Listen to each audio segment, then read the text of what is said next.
Hello guys, good morning. Welcome back to another video of Lakshmi প্যাঁচা blog. তো আশা করি তোমরা সবাই ভালো আছো আর আমরা তো ভালোই আছি। তো এখন আমরা যাচ্ছি হলো গুজরাট থেকে মুম্বাই, আর এখন বাজে হলো রাত 3টে। আমরা রাত্রি 1টার সময় ঘুম থেকে উঠে স্নান টান করে রেডি হয়ে এখন রাত 3টের ট্রেনে উঠে পড়েছি কিন্তু মুম্বাই যাওয়ার জন্য। আর মুম্বাই কোথায় যাচ্ছি? মুম্বাই যাচ্ছি হলো সিদ্ধিবিনায়ক মন্দিরে। সেটা আমার অনেক দিনের ইচ্ছে ছিল যে মুম্বাইয়ের মানে আশেপাশে যখন থাকবো তখন একবার সিদ্ধিবিনায়ক মন্দিরে যাব। তো দেখো, কথায় আছে না যে মুম্বাইকে বলে স্বপ্নের নগরী, আর মুম্বাইয়ের মানুষ নাকি সারা রাত ঘুমায় না। হ্যাঁ, ঠিকই তাই। তো দেখো, এখন যেহেতু রাত্রি 3টা বাজে, এখন থেকে কিন্তু লোকাল ট্রেন চলছে। তো লোকাল ট্রেনে করে যে যার গন্তব্যস্থলে যাচ্ছে, কেউ অফিসের ড্রেস পরে, কেউ কোথাও, এক একজন এক এক জায়গায় যাচ্ছে। তো দেখো, এখন আমরা চলে এসেছি হলো দাদর স্টেশনে। আর দাদর স্টেশন থেকে কিন্তু 7 কিলোমিটার দূরেই রয়েছে মুম্বাইয়ের সিদ্ধিবিনায়ক মন্দির। সেই স্টেশনের বাইরে গেলে শেয়ার ট্যাক্সিও পেয়ে যাবে, আর তোমরা যদি চাও প্রাইভেট ট্যাক্সিও পেয়ে যাবে। তো দেখো, মুম্বাই স্টেশনে কিন্তু বেশ অনেকটাই ভিড়, মানে দাদর স্টেশনে অনেকটাই ভিড়ভাট্টা রয়েছে। তো দেখো, এত আলো জ্বলছে, মানে কি বলবো, মুম্বাই এই নিয়ে মনে আমার 4বার আসা, কিন্তু এভাবে লোকাল ট্রেনে করে কখনো ঘুরে দেখা হয়নি। তো এখন দাঁড়িয়ে আছি দাদর স্টেশনে, আর দাদর স্টেশন থেকে বেরিয়েই দেখছি এত বড় একটা সবজি মার্কেট। এরকম এত বড় মার্কেট যে কতদিন পর চোখে দেখলাম। মানে এখানে পুরোপুরি হলো হোলসেল পাইকারি মার্কেট যেগুলো, সেগুলো। তো দেখো, এখন আমরা উঠে পড়েছি একটা ট্যাক্সিতে। সেই ট্যাক্সি কিন্তু আমাদেরকে নিয়ে যাচ্ছে সিদ্ধিবিনায়ক মন্দিরে, আর আমাদের দুজনের মাথা পিছু লেগেছে হলো 20 টাকা। তো দেখো, চলে এসেছি মন্দিরের বাইরে। যথারীতি ওই সেই ফুলের ডালি নিয়ে যাচ্ছি হলো মন্দিরে। আর মন্দিরে 5:30টার সময় কিন্তু শুরু হয়ে যায় সকালের যে আরতিটা, সেটা। তো সেটা অলরেডি শুরু হয়ে গেছে। তো এখানকার যে দোকানের দাদাগুলো রয়েছে তারা বললো যে তাড়াতাড়ি যাও, সকালের আরতিটা দেখতে পারবে, সেটা শুরু হয়ে গেছে। তো দেখো, এখন চলে এসেছি সেই সিদ্ধিবিনায়ক মন্দিরে। আর যে কোনো বড় বড় মন্দিরে তো খুব একটা বেশি ভিডিও করতে দেয় না, তাই সেরকম ভিডিও নিতে পারিনি। তো যেটুকুন পেরেছি সেটুকুনই তোমাদের সাথে শেয়ার করলাম। তো দেখো, এখন সেই সকাল 6:30 বাজে, আমাদের পুজো দেওয়া কিন্তু হয়ে গেছে। যেহেতু 5:30টার সময় এসছি, তখন খুব একটা বেশি ভিড় ছিল না। তোমরা চেষ্টা করবে জীবনে যদি কখনো সুযোগ হয় সকালে আরতিটা এসে দেখার জন্য। তো দেখো, এখানে তোমাদেরকে গণপতি বাপ্পাকে এলইডি স্ক্রিনে দেখিয়ে দিলাম। যেহেতু সামনে গিয়ে ভিডিও করাটা অ্যালাউ নেই, তাই তোমাদেরকে দূর থেকে শেয়ার করছি। তো তোমরা এখান থেকে দর্শন করে নাও। আশা করি তোমাদের আজকের এই ব্লগটা ভালো লাগবে। আর যারা এখন আমার চ্যানেলটিকে সাবস্ক্রাইব করোনি, তারা ঝটাপট করে কিন্তু সাবস্ক্রাইব করে দাও, কারণ এরপরে মুম্বাইয়ে বা গুজরাটের আশেপাশে বিভিন্ন সব জায়গাগুলো সব ঘুরতে যাবো আর তোমাদের সাথে শেয়ার করব। তোমরা কিন্তু আমার ভিডিওর মধ্যে দিয়েই দেখে নিও। আর এখন এই ছোট্ট বেবিটাকে নিয়ে তো সবেমাত্র ঘোরাটা শুরু হলো। আস্তে আস্তে সব জায়গায় ঘুরবো আর সবটাই তোমাদের সাথে শেয়ার করব। তো দেখো, গণপতি বাপ্পার মন্দিরের পাশেই ছিল বজরংবলীর মন্দির। আর এখানে সকাল 6:30টার সময় দেখো কত ভিড় হয়ে গেছে। বেলা বাড়বে আর সাথে সাথে কিন্তু ভিড়টাও বাড়বে। আমরা যেহেতু সকাল সকাল এসেছিলাম, তো সেই কারণে খুব ভালো মতন পুজো দিতে পেরেছি। তো দেখো, এখন মন্দির থেকে বেরিয়ে দাঁড়িয়ে পড়েছি কিন্তু মহাপ্রসাদের লাইনে। এখানে গণপতি বাপ্পার মন্দিরে এক একটা লাড্ডু পিস প্রতি হলো 30 টাকা করে। তো যেহেতু এটা মহাপ্রসাদের আগেও একবার খেয়েছিলাম, লাড্ডুটা খুবই টেস্টি ছিল, তো আমিও সেই জন্য নেওয়ার জন্য দাঁড়িয়ে গেছি। এদিকে কিন্তু গণপতি বাপ্পার মন্দিরে এটা ম্যাডাম অনেক দিনের একটা ইচ্ছা ছিল যে মন্দিরে যাই যদি কখনো, তাহলে একটা অনেক বড় একটা লাড্ডু দেবো। তো যেহেতু আমার আসার কোনো ঠিক ছিল না, আর সেটা যেহেতু আমি অর্ডার দেইনি, তো সেই কারণে 1 কেজি এমনিতেই লাড্ডু কিনে নিয়ে মন্দিরে দিলাম। তো দেখো, এখন বসে পড়েছি আমার ছোট্ট বেবিটাকে খাওয়াতে।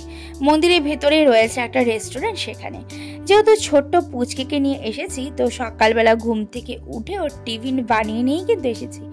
এখন যেহেতু ও বাইরের খাওয়াটা খেতে পারে না, তো এখন যেখানেই চাই ওর জন্য কিন্তু আমার খাওয়াটা বানিয়ে নিয়েই যেতে হয়।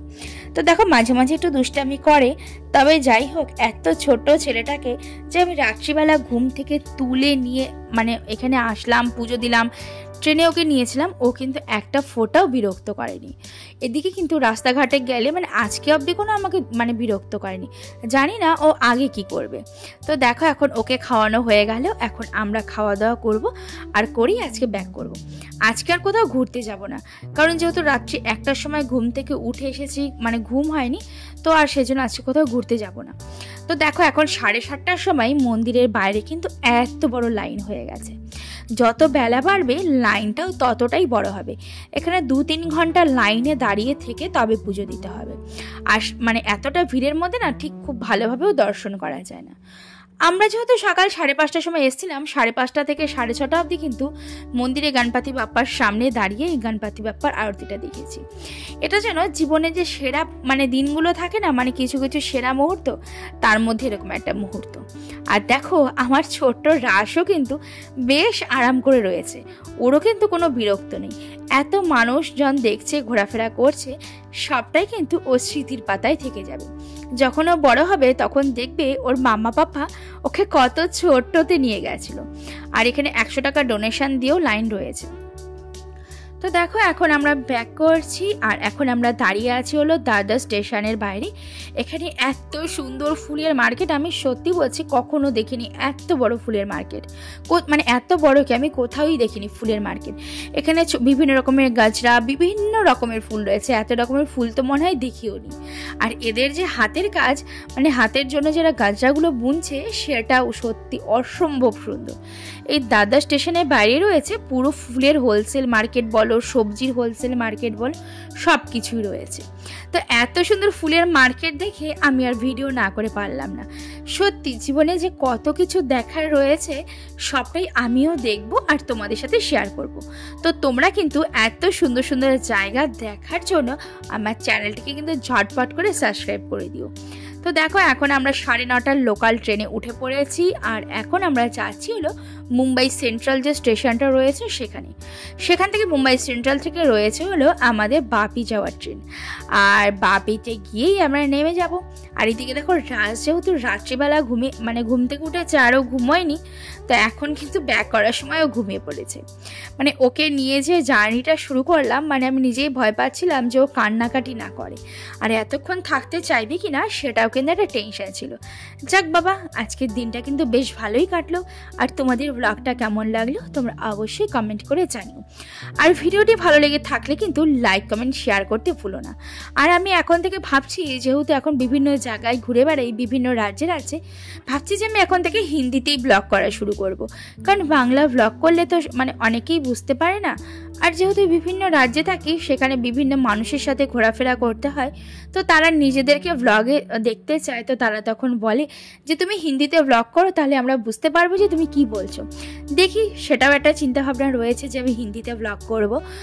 জানি না কতটা কি পারবো, কারণ খুব একটা বেশি তো ভালো হিন্দি পারি না, তবে কোনো রকমের কাজ চালিয়ে যেতে পারি।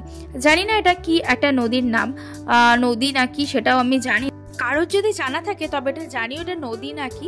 তবে এটা দেখে কিন্তু আমার মনে পড়ে গেল সে আমাদের ওদিককার ফারাক্কা ব্রিজের কথা। তো যাই হোক, বাড়ি থেকে তো এখন অনেকটাই দূরে রয়েছি, তাই বাড়ির আশেপাশে অনেক কিছুই মানে মনে পড়ে যায়। চলো তবে এখন বাড়িতে ফেরা যাক। সারাদিন অনেক ঘোরাফেরা হলো।